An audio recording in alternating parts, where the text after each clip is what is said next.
Hi, I'm Max Keiser. Hey, you know what a Rube Goldberg machine is, right? It's like a mousetrap with like 15 different ways to get the ball through the hoop, down the slide, over to the roundabout, and then down. It's all top. Donald Trump. Yes. Stacy. That was a Rube Goldberg opening. Nobody knows quite what you said, but I'm going to start with the Donald Trump tweet, and nobody ever knows quite what he's saying either. And that is, President Xi of China and I are working together to give massive Chinese phone company ZTE a way to get back into business fast. Too many jobs in China lost. Commerce Department has been instructed to get it done. This is a story highlighting the capricious nature of a U.S. dollar empire. Remember, we've had this exorbitant privilege for the last, 40 years since 1971, since we went off the gold standard. We've had this exorbitant privilege, as Charles de Gaulle's government pointed out, that we were able to basically print money and get free goods from the rest of the world. And this worked out quite well for a very long time and led to globalization and a rise in global living standards. And now it feels like once we erected one trade barrier, one basically barrier via SWIFT to this dollar financial system a few years ago against Iran.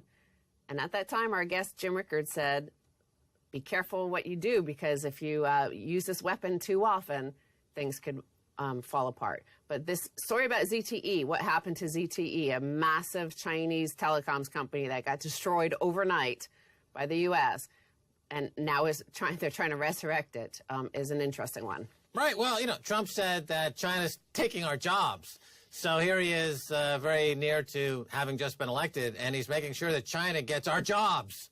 He's exporting our jobs back to China. He took them back, but now he's putting them back.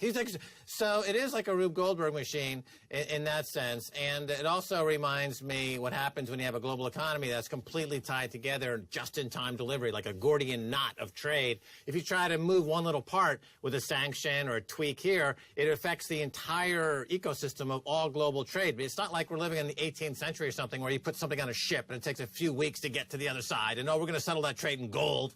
No. It's all instantaneously, especially with blockchain coming into the mix, it's instantaneously settled upon the execution of the trade. It's instant settlement, no banks even. So Trump is like wallowing in there like a drunken Boris Yeltsin and like trying to figure out like, well, I'm trying to get good jobs, but I'm just, right? And he's like completely bamboozling himself. He's fooling himself. And it also reminds me in the UK when they have the transportation system set up in different divisions. So the one company is doing the railway, another company is doing the stops along the railway, and they're competing with each other. And the UK privatized these components of their transportation system. So then they compete with each other, and it doesn't work. You can't get from point A to point B because there's two separate companies or five separate companies competing with each other to stop you from getting to your destination. So you end up with, hey, our railway system is broken. Well, here, Trump's applying the same fakakta logic to global trade and looking like an idiot, of course. Here's a U.S. dollar-based trade system that has benefited us immensely. Yes, we have lost a lot of jobs, but we receive a lot of goods for free. I'm going to show you the consequences of imposing sanctions like they did on ZTE. First, I'll tell you about ZTE, Chinese tech giant on brink of collapse in the U.S. Cold War. This is from the New York Times. One of China's most internationally successful tech suppliers with about $17 billion in annual revenue, ZTE is facing a death sentence. The Commerce Department has blocked its access to American-made components until 2025, saying the company failed to punish employees who violated trade controls against Iran and North Korea. So they had already paid $1 billion fine. Then they said they can't use any U.S. parts. Many of their components for their various products that they make are actually from the United States. So basically they had to shut down, fire 75,000 people around the world, and $17 billion from the global trade system evaporated. But the point is that because of this, as the New York Times points out, as the Trump administration threatens a trade war to stymie China's plans for promoting advanced industries, the firm's travails are proving an apt demonstration for China's leaders of exactly why the country needs to be more self-sufficient in technology. Chris Lane, a telecom analyst in Hong Kong with Sanford C. Bernstein, believes that China now has the resolve to whip its semiconductor business into world-leading shape, even if it takes a decade to do so. Quote, They're going to pour billions of dollars into preventing this from ever happening again, he said. In the long run, strategically, this might be worse for the U.S. than the current situation. So he's going to force China into the arms of Iran. He's forcing Germany into the arms of Russia. So he's creating a multipolar world, which means a multi-currency world, which means blockchain Bitcoin world. The biggest loser is the U.S. dollar in America. Yeah, in this case, of course, the U.S. corporations have benefited from the semiconductor business that ZTE needs microchips from here. So it's helped U.S. manufacturers, U.S. companies, U.S. employees. Now he's forcing ZTE out of business, or he's trying to bring them back into business, but he forced them out of business because he couldn't use U.S. parts. But remember, there are many, many other nations in the world, and they all look at this and say, well, is there going to be a point where we're going to suddenly be cut off? Should we build our own manufacturing system to rely on any U.S. components when it's quite possible that Trump or whoever becomes president next could do the same thing? Right. You know what that is? That's inflationary. Because up until now, we've had this huge deflationary wave of globalization, and the U.S. dollar is a single source of borrowing, which is then tied to the yen, and you can get money for negative interest rates. But if everyone splits off into their own separate fiefdoms, and they're going to rebuild and replicate everyone's manufacturing capacity in 5 or 6 different countries, that's freaking inflationary. That means that the U.S. dollar bond market, the U.S. Treasury market, now at 3%, the highest it's been in years, is going to 5 or 6%. That means every mortgage in America is going to go out of business. Deutsche Bank, a new report, it's going out of business. It's insolvent. That'll set off another 2008 firestorm of global banking collapses. It's happening now. Where's that money going to go? Bitcoin. About that Iran sanctions story, this was another story that happened capriciously. Like with that, it was so like the kings of England before the Magna Carta. Like, it was very whimsical, and like, I'm going to behead that enemy of mine. I'm going to behead my cousin because he insulted me at Thanksgiving dinner. But not that they had Thanksgiving. Well, I'm not going to Thanksgiving dinner at your house. So that's worse than having like a burnt turkey breast. But here, you get beheaded. But here is another article about the consequences of using that sort of power, of pulling the trigger on the power that you have to cut people off from the U.S. dollar system. Time to break free from America. This is from a blog called Irrationality.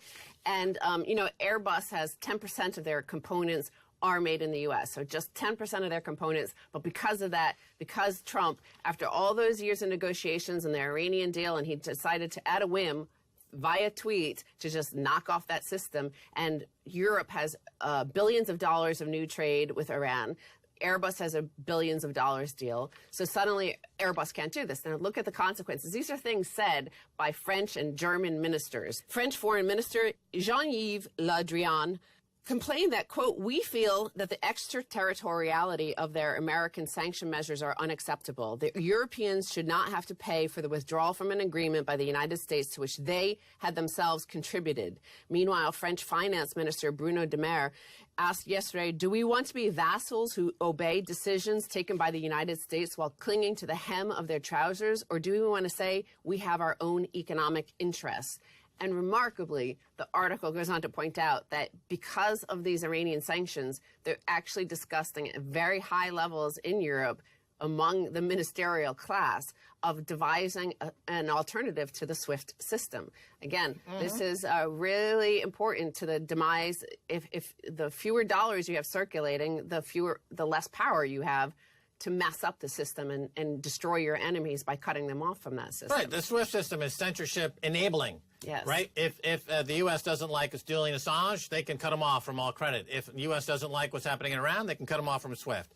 Right? That's censorship enabling. That goes against everything that you would normally believe is the story with free trade. So America's not a free trade country. It's not a capitalist country. It's not believing in competition. It's a monopolist country that believes in monopolization, and they like to use the dollar as their bludgeon to beat people into submission. And if you try to get out of the dollar, whether it's Syria, Iraq, Libya, or Iran, that just actually said they're getting out of the dollar to go to euro, you get bum, bum, bum, bum, bum, bum, bum, bum, bum, bum, bum. Why? Because the dollar is collateralized by violence, ultra-violence. I believe it was under Obama, actually, that they first cut off somebody from the SWIFT system. And again, it was Jim Rickards who has done extensive writing and research about the dollar and gold and SDRs, and he said that was we could rue that day that we did that because we were like we won that battle, but we could lose. I heard that Jim Rickards is Satoshi Nakamoto. Well, that's the truth. As they point out, European politicians are now considering what measures they can take to protect themselves from American efforts to force them to comply with American sanctions policy. According to Demise, the EU is considering various avenues. One of these, he says, involves looking at Europe's financial independence. What can we do to give Europe more financial tools, allowing it to be independent from the United States? Connected with this is a proposal to set up a purely European finance house to oversee euro-denominated transactions with Iran. And again, that guy is the French finance minister. You don't need euro-denominated transactions with Iran. Call up Tony Galippi at BitPay, and you can do BitCoin transactions with Iran between Germany and Europe all day long for 0% transaction fees and no restrictions whatsoever. Get with the 21st century, Germany. Don't let America take. That first was of all, France. That was France. But remember, whatever. Get rid of all the troops. By the way, Germany. That's a huge drain on your economy. You don't need U.S. troops in frickin' Berlin or wherever. Get rid of them. So, I mean, interestingly, this system that we have now, this SWIFT U.S. dollar-based system, was basically set up because of the French finance minister under de Gaulle called the fact that America had this gold standard and yet a dollar standard as well on top of it, that they had an exorbitant privilege, and they called back the $300 million worth of gold, and that set off in motion the ending of the Bretton Woods Agreement. So here they are calling again. They're pointing out like, hey, we're subject to these crazy It's another de Gaulle moment. It's another de Gaulle moment. And quickly in the last headline here, this is from Reuters, and they're talking about, again, these Iran sanctions and the consequences, and that is Iran oil sanctions could advance China's petro-yuan. This is from Reuters, not from us. China is positioned to be a chief beneficiary of the U.S. decision to withdraw from the Iran nuclear deal, as it would give China leverage to demand oil imports be priced in yuan, several currency experts said on Thursday. So just as invading Iraq and spending Lord knows how many trillions of dollars, killing Lord knows how many hundreds of thousands, because we're not allowed to audit how much we spent, we're not allowed to audit how many we killed, but the fact is it benefited Iran. Here, again, we're going to benefit China. It's like a blundering empire. Not that it's unique to the U.S. Every empire does the same thing. They all become hubristic and think they can bully everybody. Rome did it. Spain did it. Britain did it. Everybody thinks they could do this. And this is never different. It's always the same.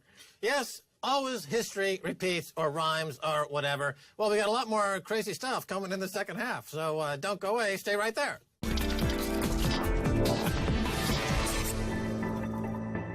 Welcome back to the Keiser Report. I'm Max Keiser. Time now to turn to Gabriel Abed. He's the co-founder and CEO of Bit, a Barbados-based crypto fintech company making waves in the Caribbean. Gabriel, welcome. Hi, Max. Thank you for having me on the show. It's great to have you on the show because we get to travel around the world and find out what's happening in crypto in different places, and Barbados has suddenly become a hotspot in crypto. Tell us why. Barbados is seeing a lot of uplift from foreign companies coming in and setting up on our shores for tax optimization purposes, beautiful beaches, relatively stable economy. But it's actually Bermuda right now that's starting to become the mover and shaker in the Pan-Caribbean. As a matter of fact, to be quite honest, it's the entire Caribbean starting to bubble. You're starting to see St. Lucia, Anguilla, Antigua. Many islands are starting to rise up towards and having appreciation towards this technology because of the value incentives that it offers. There are other territories competing to be a go-to destination for the crypto industry. Obviously, in Puerto Rico, they're making a big play for this. And in Singapore, there's a lot of activity, and hotspots in Europe. So in the Caribbean now, you mentioned that there are tax advantages, as there would be in Ireland, for example. Ireland attracts a lot of companies for the tax advantage and the beautiful beaches. And I understand that even the government in these areas are becoming quite pro-crypto, correct? Yes. So just to correct something that we said, I'm definitely the founder of Bit, one of the founders. I'm no longer CEO. I would be focusing now on more working with various central banks around the world. So is that why you're wearing the camo? Because you're now the armed wing of the Bitcoin community, taking on the banks in hand-to-hand combat. Well, actually, this was a gift from a friend, and I wore all white. So it wasn't good for the cameras. So I see. That's the cover story? I don't really believe it. I know that there's some shenanigans going on, but tell us more. Continue. Don't mean to interrupt. Well, you know, in the shenanigans, a lot of folly's been happening in the Caribbean region.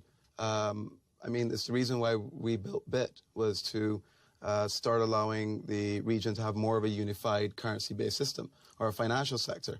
Right now, we're talking about a nation that's plagued with multiple currencies, high remittance costs, high settlement times, high unbanked population. The underbanked in the region is actually quite upsetting. All right. You recently presented a speech to the Bermuda monetary authorities on central bank digital dollars. Tell us about that. Typically, when you introduce central bank digital currencies to central bankers, it goes quite over their head initially. So a big part of the process at BIT is to educate central banks on the importance of this technology and what it can do for them, from a perception of the seigniorage, the cash optimization from cash creation, the point of where central banks, yes, in their inflationary world, print money. And that actual printing of money has both a cost and a resource-based cost and an economic cost. Of course, it also misses out some of the key points that we want as citizens, which is accountability and transparency. And so you start to educate these guys that blockchain and Bitcoin isn't a scary monster. It's something that you can wrap your head around. As a matter of fact, central banks can embrace it to build a parallel to that world so that you can actually start transitioning into the modern age of technology. How's that dialogue going? You opened the... Excellent, excellent. Bit.com has been successful with a few central banks in the region, most specifically the Eastern Caribbean Central Bank. And why that's important, Max, is because the Eastern Caribbean Central Bank is a currency union of 8 islands. So that one central bank being a pilot and a test zone for a central bank digital currency allows for islands to settle in between themselves. Another thing that you may not know... All right, inter-island settlement. Yes. Facilitated by blockchain, which they've not had before, I guess, with that kind of efficiency. So you're an archipelago, I believe is the phrase that would work in this case, a group of islands. Yes, yes. And so uniquely, you need to have the blockchain kind of clearing trades in these different territories. And previously, they would have gone through other jurisdictions to do these clearing of trades. Right, so that's a huge benefit. So they see cost advantages. Not just cost advantages, time advantages, economic uplift, GDP growth. Unbanked citizens can now become banked because penetration rates of smartphones are over 100% in some of the islands. So now stablecoin is what you're talking about, right? Yes. So the stablecoin is a subset of the whole crypto space. Yes. And it's the idea that, you know, we've had Tether. Tether Yes. is a dollar surrogate, if you will, that's crypto, and that's kind of a stable coin. Yes. So tell us about that a little bit. Explore that. Well, this provides facilitation to avoid volatility for those that wish to have the advantages of sending and receiving a digital dollar without what could be perceived as a disadvantage in the crypto space of the volatility.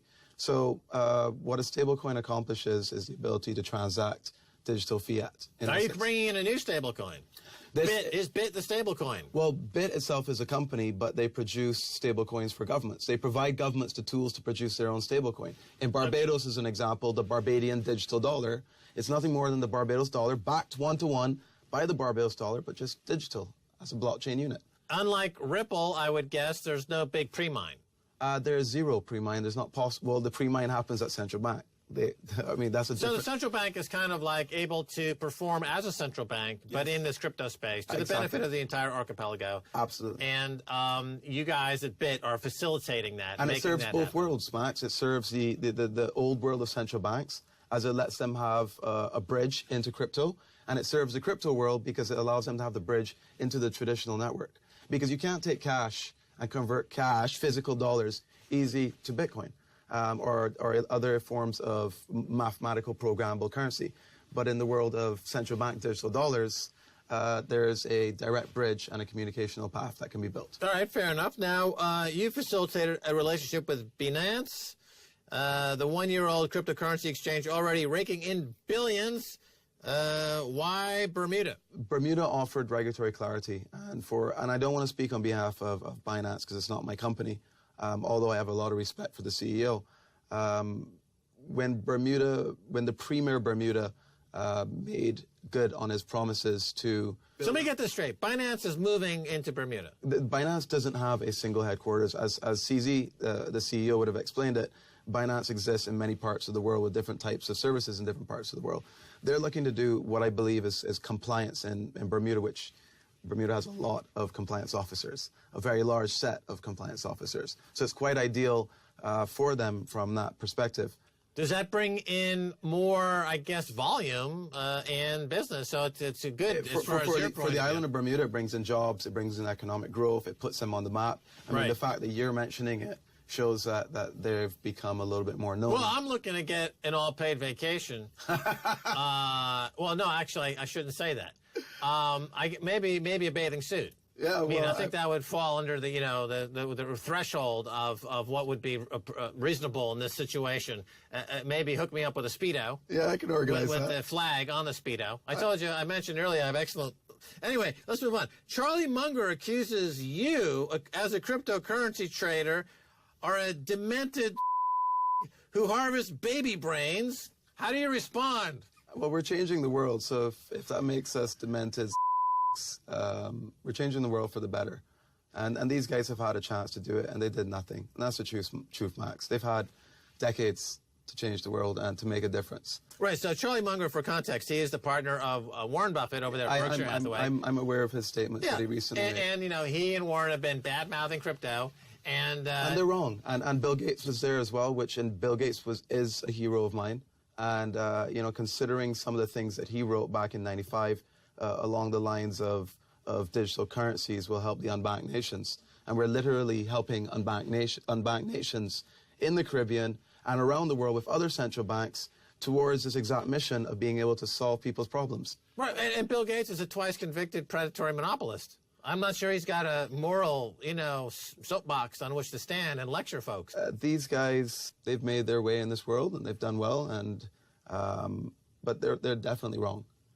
They're more than wrong. The mathematics in this system is pure and it's good, and at the end of the day, the consensus is amongst all of us. Well, clearly there's a screw loose in that group, because they said that, they would short it if they could. And yet it's easy to short Bitcoin. There's ample ways to short Bitcoin. So they haven't even spent 5 minutes doing any research. Nouriel Roubini makes comments about it, obviously never looking at anything to do with the white paper. Paul Krugman looks at this, and he's famously said the internet would be as popular, useless, and never go anywhere. And they have no feeling whatsoever for these technological revolutions. You just have to ask these guys to explain something as novel in this field as public-private key pair encryption, and watch them fumble. And then if they can't even get their heads around that concept, and then who are you to judge math-based currencies or protocols? Right. So what is your 5 years from now? What is going to be happening in your world? What are your goals? What's your 5-year plan? A bit or personal? Well, both. I mean, because I think you two, the bit and you, are kind of synonymous. Together in a big way. Where's this going to go in 5 years? Give us the picture. Well, for BIT, I see most central banks and monetary authorities adopting the BIT process and the procedures towards issuance of their national currency base. I see more bridges being built out between digital assets and digital currencies and central bank digital systems. I see BIT finalizing on its multilateral clearing facilities between unions, for example, CARICOM. And I see BIT being what was that? The Caribbean community. The Caribbean has one of the strongest trade unions in the world, called CARICOM. And BIT can help unify that under a single... The trade unions? Yes. Okay, so here's this interesting angle, because typically the folks that are working for a living look at the crypto space, they see the Lambos, and they see all the cover stories on the business magazines, and they don't think there's anything in it for them. You would argue that there is something very important in it for them. Yeah, absolutely. Are you kidding me? I mean, you can look into this thing and just see Lambos and 10Xs and moonshots from those who want to scream. But for the working guy. But for the working guy, the main thing is right now that there's so many different industries that can be disrupted and evolved with blockchain technology. Transparency, accountability, integrity. Plus the crypto, you get purchasing power is not inflated away by the central bank. But that's quite important. You get savings, real money. Especially in the field of what we're doing. We're allowing central banks to issue their digital dollar. but now you're providing a bridge between one of the, in my opinion, safest asset classes in the world, Bitcoin. Fantastic. I mean, this is such a multifaceted story. And when you're in the space as you are, you get to wear the camo jacket, and you also get to wear the Bitcoin socks. I think that the Bitcoin socks need to get a shot of the Bitcoin socks. This is the kind of forward-looking fashion statement that crypto pioneers can wear in public and get, you know, big applause for it. But anyway, we got to go. Gabriel, thanks so much for being on the Keiser Report. Max, thank you for having me. All righty. Well, that's going to do it for this edition of the Keiser Report with me, Max Keiser, and Stacey Herbert. I want to thank our guest, Gabriel Abed. He's co-founder of Bit, a Barbados-based crypto fintech company making waves in the Caribbean. Until next time, bye, y'all.